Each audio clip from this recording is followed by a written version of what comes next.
Are you currently using paper work orders to track your work? Get organized, get more efficient, get control of your business, manage customers and employees' time better, gain control of parts inventory, keep better track of labor charges, have all your work order records at your fingertips, and get great reports that can show you the performance of your company.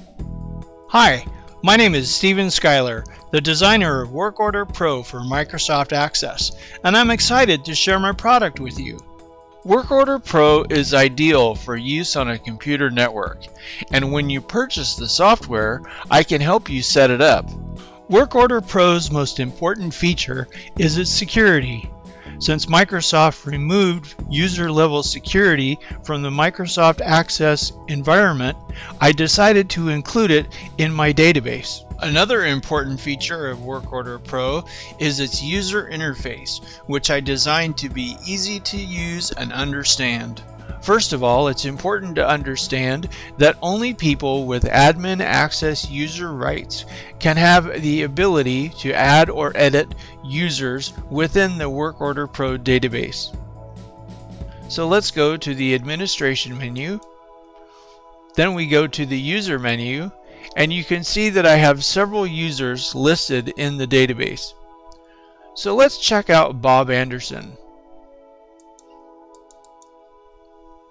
Here's Bob's user's details. As you can see, Bob is listed as the general manager for this company. In most cases, the general manager will have broad access rights throughout the database to perform most functions. Here's Don Franklin. Don is our maintenance supervisor.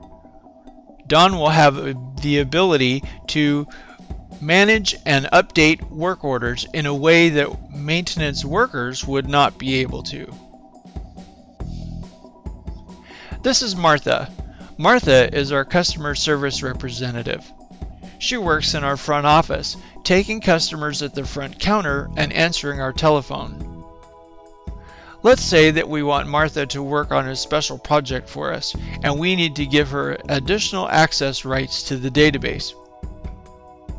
So all we need to do is come over here to the Group section and add Can Add Records, Can Edit Records, and Can Delete Records to her access rights listed. Now Martha basically has complete control over the entire database so that she can complete the project that she was assigned to do. Once completed, we can then take away those rights from Martha simply by clicking on each access right and then deleting it. You get this friendly message from Microsoft Access saying you're about to delete one record, and you simply say yes.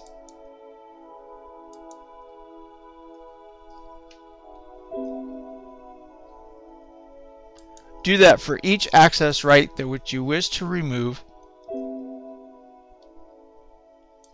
And now Martha is back to simply being a customer service representative with the access rights that are inherent to the customer service representative access group. One important step you'll want to take before starting to enter work orders is to define your administrative options. In order to define administrative options, simply go to the Administration menu. The first option is Code Maintenance. At this time, the only code available is Customer Type. Click on the Customer Type button and you can see the choices available to you. You can add or edit this list in any way you see fit. Return to the Administration menu. The next option is the Vendor menu. This is where you will be able to enter vendor information as well as parts. So let's look at ABC Supply Company. Here's the details for ABC Supply Company. They provide computer parts for us. As you can see, we have one part listed in their parts list. If you wish to add a new part, simply click on the button that says Add New Part. If you wish to open details of an existing part, you click on the button that says Open Part Details.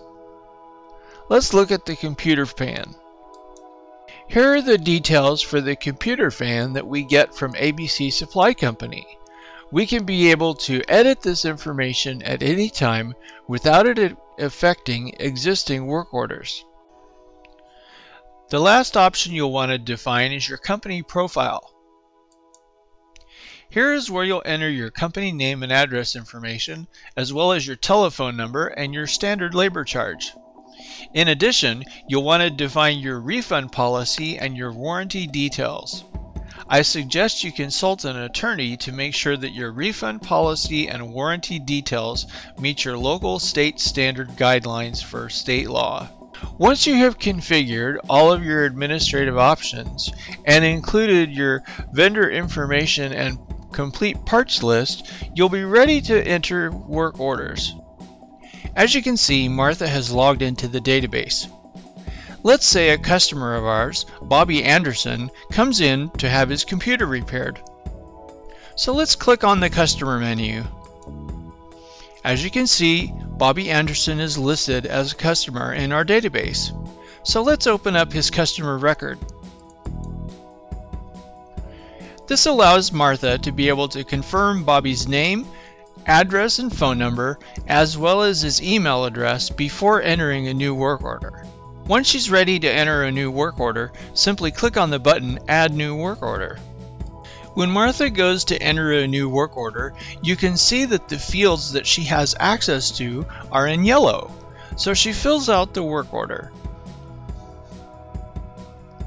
Once Martha is satisfied that the work order is filled out properly, she clicks on this button that says Assign to Service Tech Pool. It asks her if she's sure that she wants to do that, and she answers yes. When she does, it closes the work order and adds the work order to Bobby Anderson's list of work orders in the database. Bob Green is our maintenance worker. As you can see, he's logged into the database, and the only option available to him is the work order menu. This is because we do not want maintenance workers to be able to modify customer information. So let's go to the work order menu. When Bob goes to the work order menu, he sees the work order that Martha entered earlier. So he opens the work order details. He reviews the work order and decides whether to accept the work order or not. If he decides to accept the work order, he simply clicks on the button Accept Work Order. When he does, the work completed summary turns yellow and gives him access to make notes. In addition, it enables the technical notes and parts list buttons. When Bob goes to work on this work order, he goes ahead to enter technical notes in the database. So click on the button that says Technical Notes. To add a new technical note, simply click on the button Add New Note. Bob soon realizes that Bobby Anderson's computer fan is not repairable and needs to be replaced, so he enters the notes about replacing the computer fan. After he enters the details of what was done to fix the computer fan, he clicks on the Done button. He then clicks on the Done button of the list of technicians' notes. Next, Bob needs to enter the part that he used to replace the computer fan, so he clicks on the Parts List button. He adds a new part, selects Computer Fan from the list, enters the quantity, which gives him the total.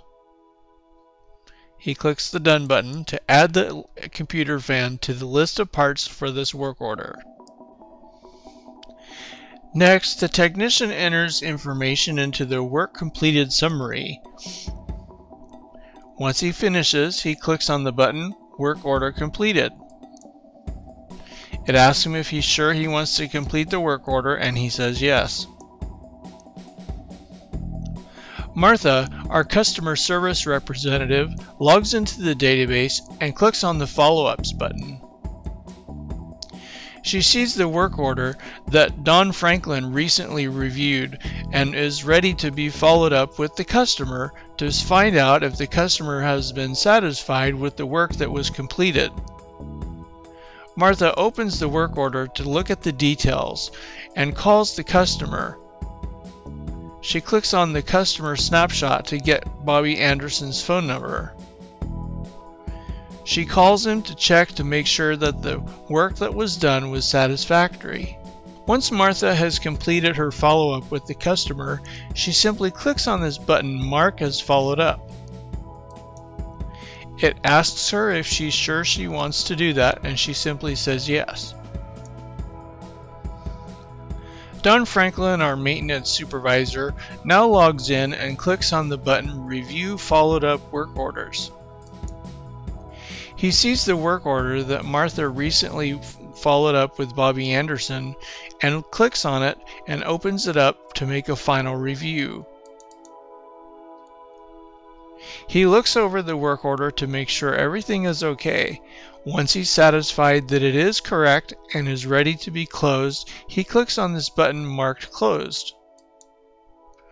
It confirms that he wants to do that, and he simply says yes. And the work order is now closed. So that, ladies and gentlemen, is Work Order Pro for Microsoft Access. I hope you've enjoyed my presentation. If you would like to order this product, please go to my website, sjsenterprises.co/workorderpro, and you can order it there for only $299 per copy.